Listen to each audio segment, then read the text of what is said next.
Good evening, everyone. I'm very pleased to welcome along this evening Amber Marshall, the founder of the BigBirthas website and Facebook group. And this is our latest Mum Predict webinar on journeys in patient and public involvement. So Amber is an expert by lived experience. She set up BigBirthas to provide support and evidence-based information to women, and has gone on to take on all kinds of roles representing parents in research and service improvement. So Amber, great to have you with us, and over to you. Thank you for having me. So, yeah, when and how did I become an expert by lived experience is what I've called the talk. Because yeah, I'm not. I feel that's a really strange title. It feels really weird to say that, but that's how other people define me. So that's what I guess I am. So was it part of a plan? No, absolutely it wasn't. I had no real knowledge of research or the methodology. I had no experience of that. And I had absolutely no inclination to get involved either, to be honest. I'm not an academic by background. I had no knowledge of like most of the jargon that was involved. And until I got pregnant, I hadn't even read a single research paper. I have got a degree, but my degree wasn't a kind of anything that would have led rise to looking at research papers. I've got a law degree, so it's just, yeah, no, it wouldn't have come up. So yeah, this was all completely new to me. Why is basically why I got involved in PPI is to do with my experiences in pregnancy. So yes, excuse my poor pun, but yes, I think it's more PPI is what's led to me being in this position these days. So what happened in my pregnancies? Well, actually, nothing at all, really. I've had the easiest pregnancies, labours, and births of pretty much anybody I know. But the big problem was my BMI, was my size, and the way it was presented, that everything was going to go terribly wrong. I was going to have to have a cesarean section, and that was if I managed to carry to term anyway. I would probably get gestational diabetes and high blood pressure. I'd need to be induced. All these things I was told would happen to me. And because of this, I wasn't allowed to, for example, use the pool for a water birth. I was told I would, and then I wasn't. And in my second pregnancy, when I decided I wanted a home birth, I was told I wasn't allowed that either, which I know is not true. But those kind of things that, oh no, you can't do this, you can't do that. Oh no, you're high risk. And the trouble is with BMI as a high risk factor, although I wouldn't say it's high risk, I'd say it's higher risk. A lot of the data, a lot of the information you get is that, oh, you're 3 times the risk of this, you're 2 times the risk of that kind of thing. But actually, usually they're very, very small risks we're talking about. So, for example, gestational diabetes, the actual risk of me with a BMI of over 45 at the time was 9.5%. So, out of 100 women, 9.5 of them would develop gestational diabetes. So I had a pretty good chance of not developing gestational diabetes, yet I was made to feel like that was absolutely assured it was going to happen. And I would say, unlike other risk factors, BMI, you can't hide it. As soon as you walk in the room, it's obvious you're a bigger person. It's obvious you're in a bigger body, whereas other things you may have may not be quite such openly presenting. So yeah, it tends to become a focus of conversations. And so yeah, immediately high risk label, you're at high risk of gestational diabetes, you're at high risk of preeclampsia, you're at high risk of this, that, and the other. And like I would say, a lot of these risks are tiny risks. If you multiply a tiny risk by 2 or 3, it's still a tiny risk. But there was a lot of scaremongering. I was made to feel like, honestly, probably the pregnancy wouldn't get very far. If it did get very far, it would probably go wrong. If it didn't go wrong, it would probably, the labour would be very difficult, if not, and I would end up with a C-section, and it would be absolutely terrible. And actually, none of that happened at all. But also, what was very much kind of a part of that is that if anything did go wrong, it would be all my fault. It would be my fault for being a fat person getting pregnant, and I should know better, kind of thing. I should either not have got pregnant or at the size I am, or I should have lost weight first. And I totally appreciate that. There are slightly increased risks, and I appreciate that. Yes, some of those risks do seem to be connected. They do seem to correlate with higher BMI, but if given that people in my family don't tend to lose weight terribly successfully long term, the options were kind of to either continue to, to try and lose weight, which might take years, by which point I'd be significantly older and there are increased risks with that too, or just see what happened. I mean, I believed that I probably wouldn't get pregnant very quickly because I'd absorbed all this information about kind of, if you're fat, you struggle with fertility. Actually, I got pregnant in the 3rd month of trying. It was all a bit of a surprise. I wasn't quite ready. I was expecting a bit longer to get used to the idea. And also, I just don't understand what the point of all this pressure is on people who are bigger. Pretty much BMI is a non-modifiable risk factor. There's lots of data now that shows that, diets and all that kind of really 95% of the time, they really don't work for people. And if anything, people just put on weight more afterwards. And during pregnancy, it's not safe to intentionally lose weight.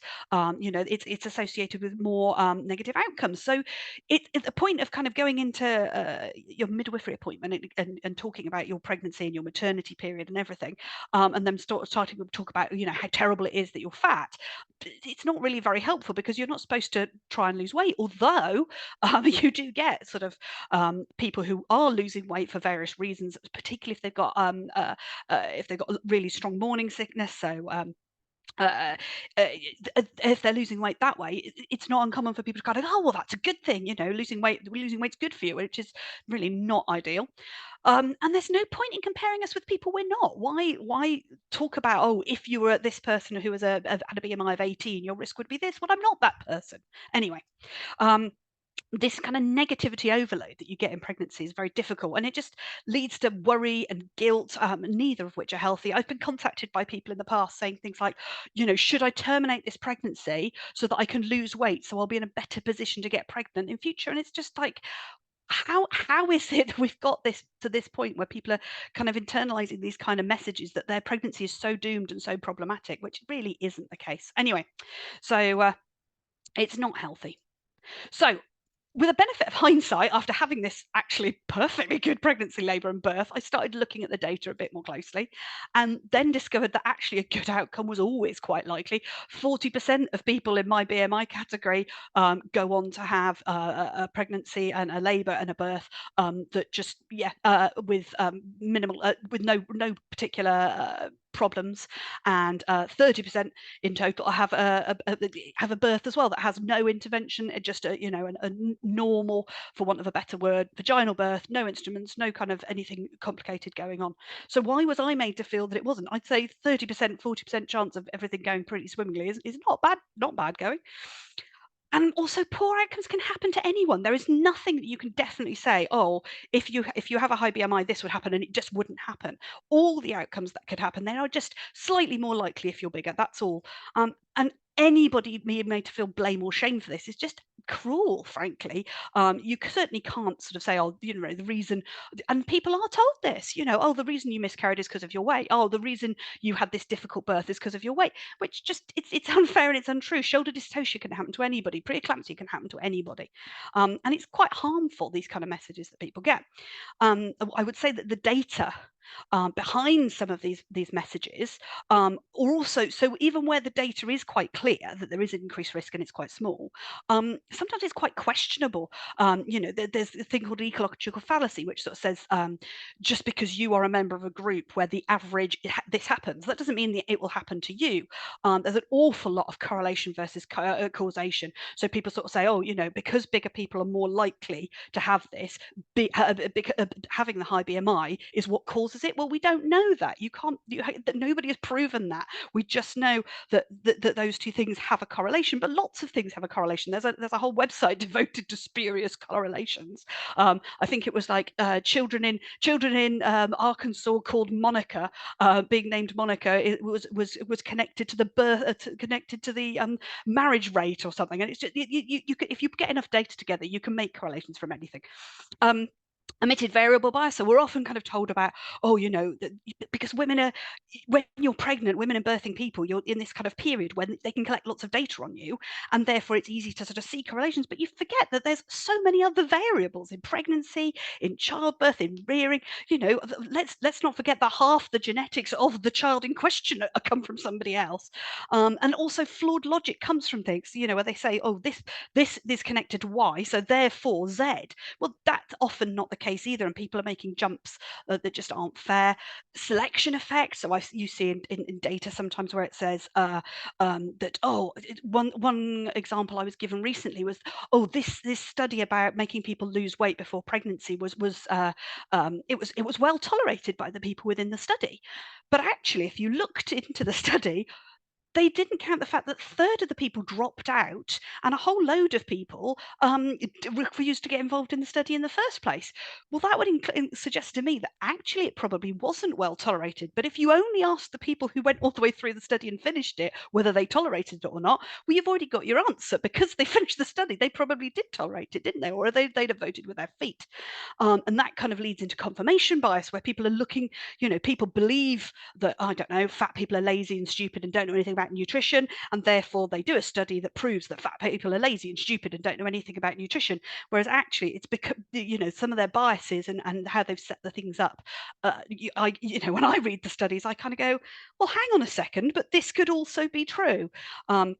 Hindsight bias is another one. So we're often, for example, particularly in pregnancy and birth, we're often told about data looking at birth weights and how, you know, oh, birth weight is a really important predictor of this, that, and the other. But of course, you don't know the birth weight until afterwards. When at the point you're making the decision in pregnancy, you need to know based on estimated birth weight, which can be quite different.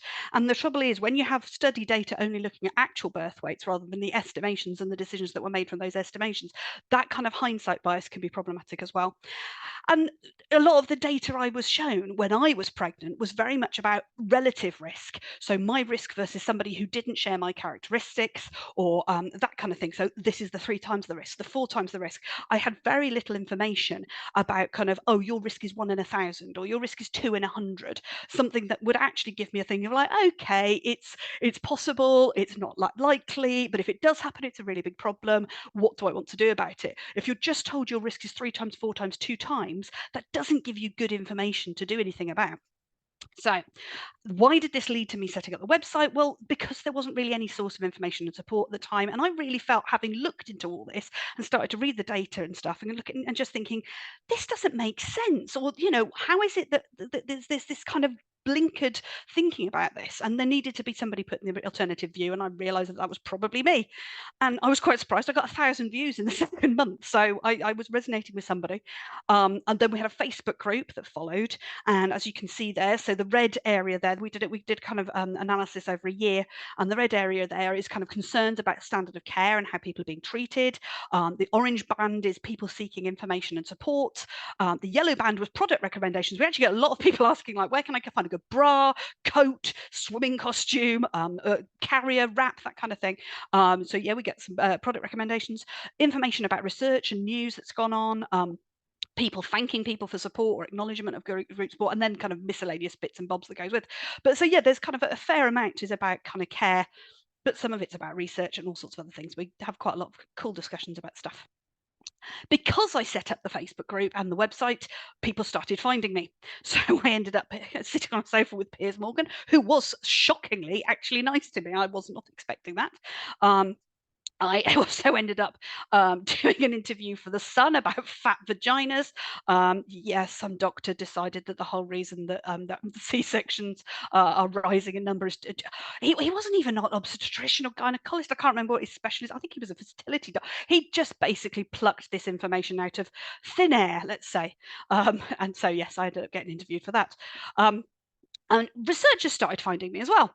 Queries started coming in. Would I like to be a participant in whatever research they were doing? Did I know anybody else I could ask? Could I advertise their study? And did I have any insights into, you know, what they might want to look at, what they might, those kind of questions started coming up more and more. So it started at the kind of very much like, oh, you know, do you want to fill in this survey? but it then started to get much more involved on the PPI kind of level. And then what happened was that actually people making the grants for the research started insisting on patient and public involvement. And then obviously it got even more. Initially, all this was unpaid, and frankly, I was just happy anybody was listening to my point of view. But over time, it started to get a bit more formalized. Then wider networking started to happen. I started to get invited to events and talking about things, and then I would meet more people, and that would lead to more events, and I get invited to do more things. And at the time, I was quite a lone voice, to be honest, in a fairly specialized niche that was getting quite a lot of attention, because obesity is the scourge of the modern age.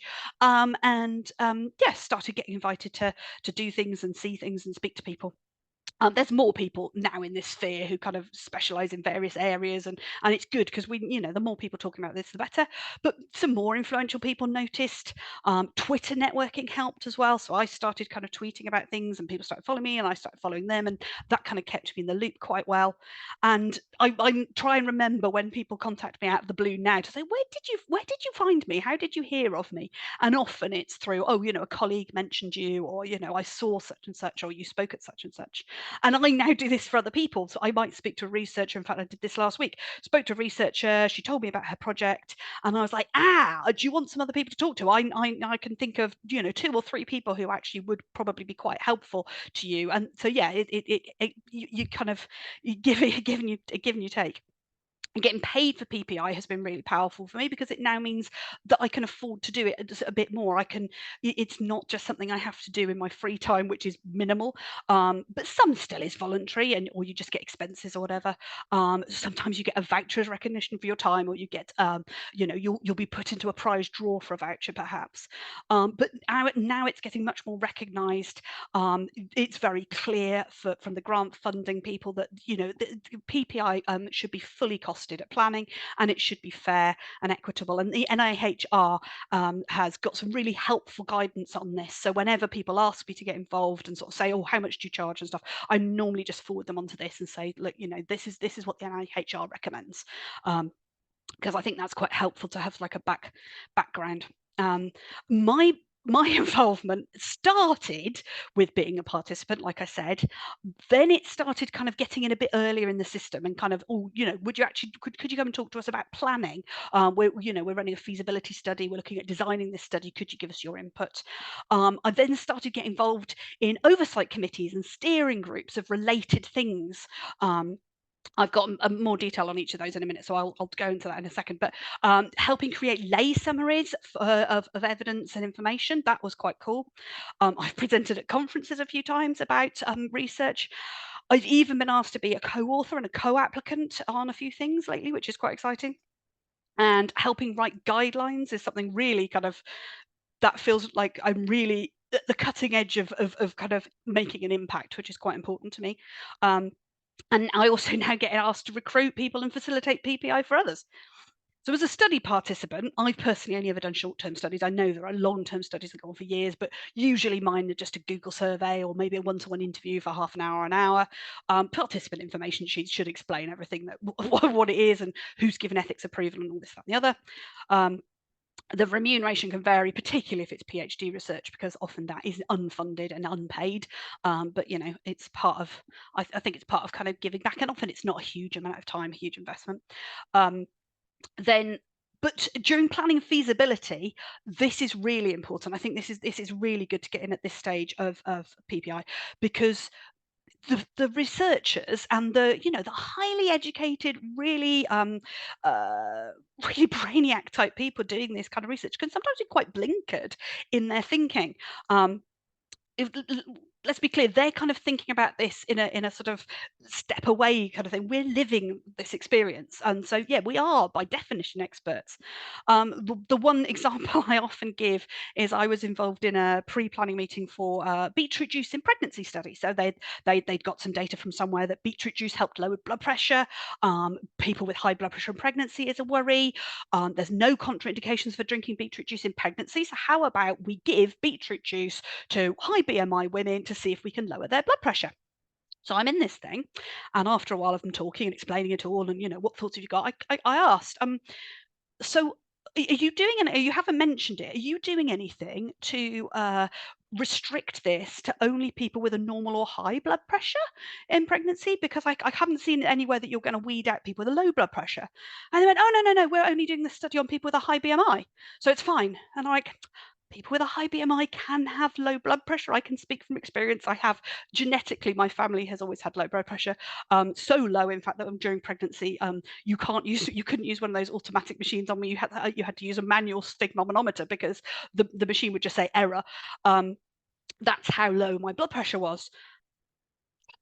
Just blew the professor's mind, and it's like, how could you not know that people with high BMI could also have a low blood pressure? Why do you assume that we also, anyway? So yeah, it's things like that actually you can have. Just it's such a simple insight. It's so seemingly obvious, but not necessarily to the people doing the study. I got to admit, I did feel a lot of imposter syndrome. Initially, it was really intimidating. Zoom room full of PhDs, professors, doctors. There's obstetricians, gynecologists coming out of your ears, and there's just little old me with really no, professional background in maternity at all, but just a willingness to not shut up, basically. And it was quite stressful, and I did have to ask the stupid questions.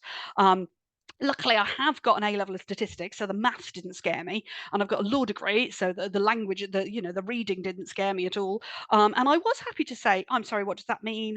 What does that abbreviation mean? I'm sorry, I don't understand how that. What does this graph show?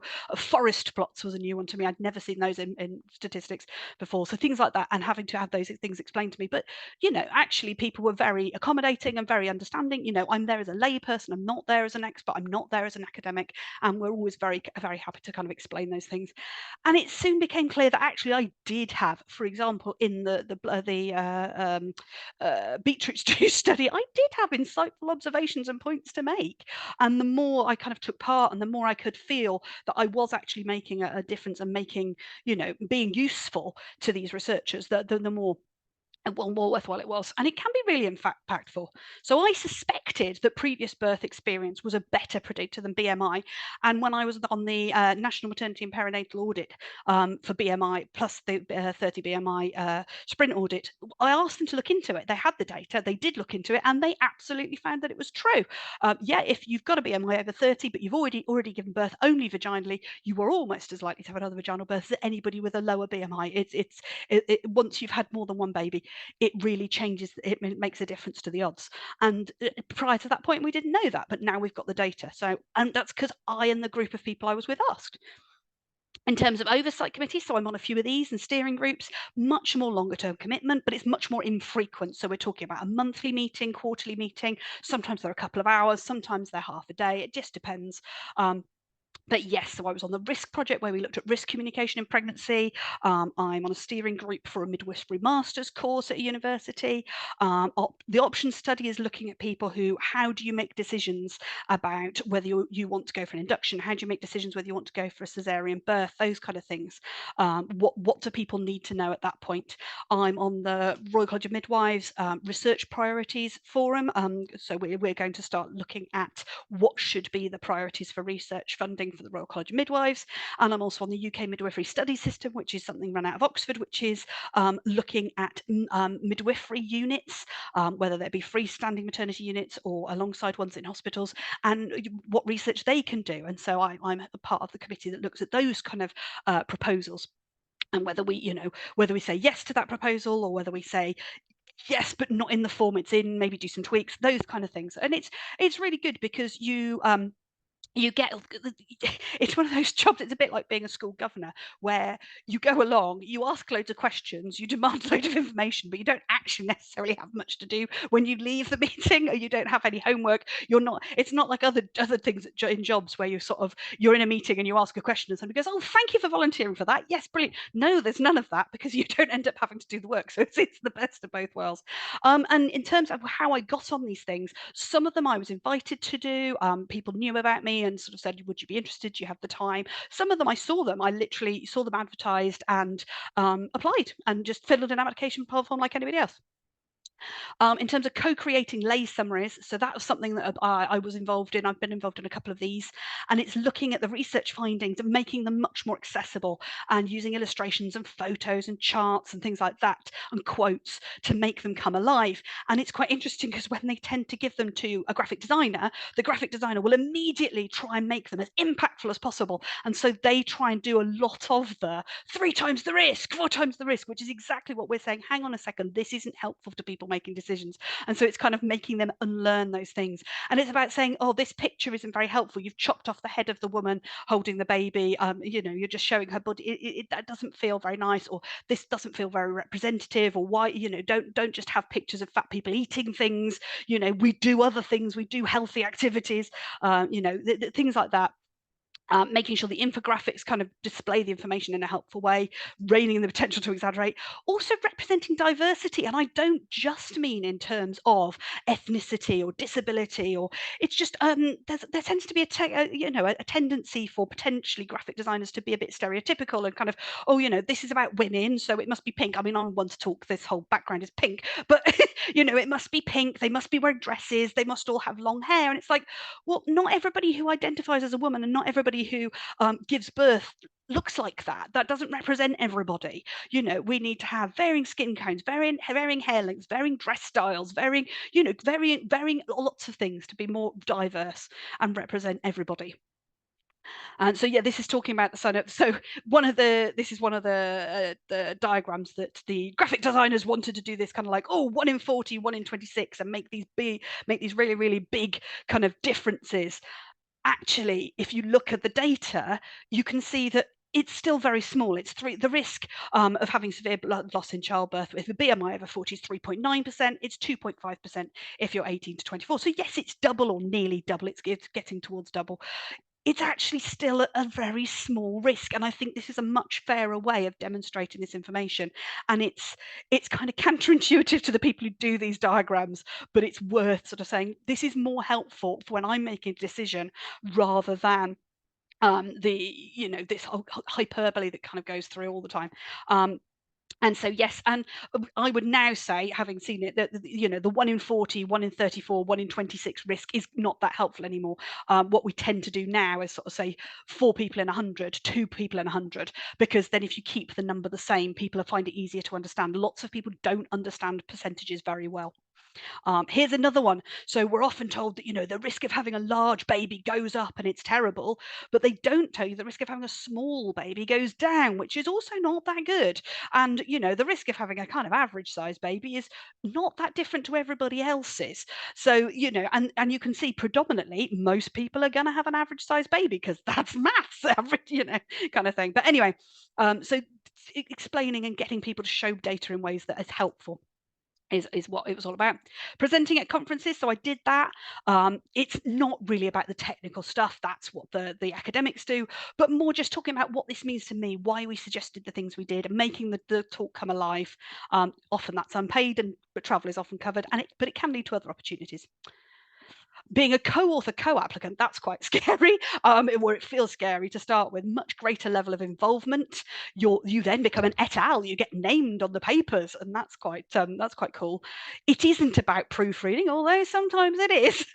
But it is about kind of making sure that what the academics have written makes sense, because sometimes, I read through the study, I know what it is we're talking about, and I'm like, what you're saying or what you think you're saying and what that actually says, and maybe not the same thing, and trying to explain and trying to kind of say, maybe if you put it a bit more like this. So sometimes it's about making sure the language is appropriate as well. Do we use the word overweight, obese? Do we use the word BMI? Do we, what do we use to describe people? In a quick nutshell, there is no one acceptable term. I would use the word obese occasionally because you want people searching for that term to find you, but it's not generally seen as very acceptable. More widely, it's seen as quite pejorative language. I tend to use high BMI, higher BMI, bigger, larger. I will use fat occasionally, but not a lot, because some people don't like that either. So it's tricky. Particularly, it's non-discriminatory when you're setting this study up. Are we going to be looking at treating people equally and equitably? That kind of thing.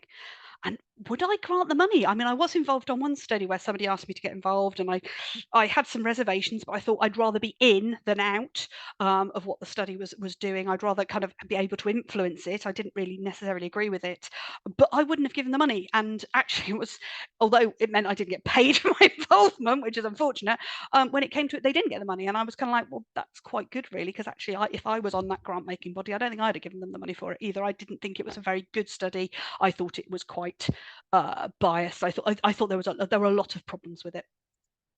Parenting Science Gang was something fun I got involved in. That was a citizen science project where we were all co-applicants. So Parenting Science Gang initially did their very first study about washable nappies and whether you should use non-bio washing powder or not, because somebody discovered that actually abroad non-bio washing powder doesn't exist. It's like a purely British thing that we're told is good for our babies, and actually nowhere else in the world uses it. And anyway, so then they went and said, do you want to do something for higher BMIs? And I was like, yeah, absolutely. So we did. We devised the study ourselves and what we wanted to do. We got the ethics all signed off. And what we did was we asked people who had more than one baby to describe the pregnancy they wanted. And then we asked them to describe their experiences, their actual experiences. And these are word clouds of the most popular words. As you can see, a lot of the words on the left are much more positive: respect, information, experience, decisions, those kind of things, normal, happy, whereas quite a lot of the words on the right hand side, which are the actual experiences, were kind of embarrassed, fight, negative, allowed, and things like that. And we discovered that people made choices in their second and subsequent pregnancies to avoid wanted healthcare because of their previous experiences. I'm now involved in helping write guidance. So NICE, I'm on a NICE guidelines, and they're always looking for lay developers. They have at least 2 lay developers on every single guideline, and it's a very multidisciplinary team. So the one I'm on, we've got a GP, we've got a health visitor, we've got a midwife, we've got a dietitian, we've got a health psychologist, we've got a professor of obstetrics, we've got I can't even remember everybody else. There's loads of people on it, so it's a multidisciplinary team, and we are the lay developers are very much a part of that. It is a significant commitment if you do go to writing NICE guidelines. You're looking at, the one I'm on was 2.5, 3 years it will be by the end of it. It is paid for the attendance, so you get the day rate, the NIHR day rate, but you don't get paid for any prep. And there's a fair amount of reading to do at times. It can be quite stressful. It's very much hard work in terms of when you've got all this data to read through. And it can be quite stressful dealing with the other professionals as well sometimes. Because they might have differing opinions to you, and they're not always as non-judgmental as you'd hope they might be. But support and training are available, and I would say that's really good. I did all the training that was available before I started, particularly looking at the kind of forest plots that I mentioned that are kind of unfamiliar to me. But also when I have had issues, I've got a mentor kind of person who works for NICE, who can can have my back and kind of talk things through with me and help me work through things. And she's been really helpful. And yet now I'm moving on to things like where I'm recruiting PPI and facilitating PPI for other people. Suddenly I'm an expert in that. And again, it feels all a bit like, imposter syndrome. What do I know about this? Actually, I know loads about it. I've done loads of these things. Of course I do. But just when you're suddenly put in a new seat, in a new position, like, oh, hang on a second, this is new. It's not really. I've been doing it for years. But yeah, I've been recruiting via the website and social media for years. And I always tell people who want to kind of recruit people, so write me like a blog post explaining yourself kind of in a kind of friendly conversational style about what you're doing, what you're looking for.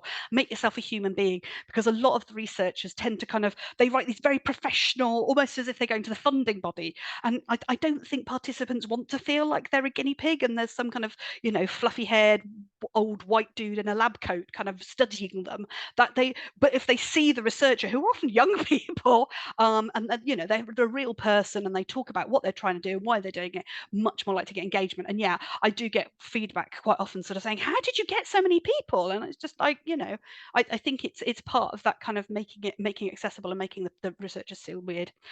Not seem weird, I mean, seem real people. So yeah, you're looking, when you're facilitating PPI, you're looking at getting a balance of participants from different kind of sectors of society, making sure often you have to kind of say to the researchers, yet timing wise, like for example, this is being recorded right now at 8 p.m. because more people are likely to be able to watch it if it's in the evening rather than during the day when they're working. The venue, will there be childcare, those kind of things? What remuneration are you offering for people? You might be moderating the discussion or chairing it, or you might be just encouraging participant. I've been kind of a PPI facilitator where really I'm almost like one of the participants in that I'm asking questions as well, which then prompts other people to ask questions. And there, yeah, like I said, researchers, remember to be human. You're much more likely to get much more likely to get people wanting to join your project if you're not just a distant and woolly figure. So what was my journey? Well, it certainly wasn't planned. It has led to multiple destinations that I wasn't expecting, but I have really had impact in numerous ways. I can think of lots of different things where I've spoken to people, or, you know, just the other week I gave a talk to a whole load of midwives, and then the next day or a few days later I got feedback from the organizer saying, oh, we had some really lovely feedback about your talk, and actually they're going to go away and consider how they can be more inclusive to bigger women in their unit and offer more choice. And it's like, well, that's why I'm doing it. It feels really important to have that kind of feedback and have potentially the impact that hopefully help people have a better experience down the road than I've had and other people I know have had. And now you know, it feels bad to kind of go on about money, but actually now it is paid or mostly paid for. I can afford to do these things. I can afford to offer this time, and I can afford to, you know, give it some time to do it. Whereas before I always felt like, you know, I'm taking time away from my family, or I'm taking time away from a job, or, you know, it felt like it was pressured. It's probably not stopping anytime soon. I mean, I've been doing this for over a decade. I've no idea where it will need next, but I'm up for wherever the challenge takes me. So there we go. That's me done. Slightly more than 30 minutes, but not much. Over to you, Rachel. Thanks very much, Amber. That was a great gallop through your journey. I really enjoyed that. That was brilliant. So yeah, I'll just stop recording and then we'll take some questions.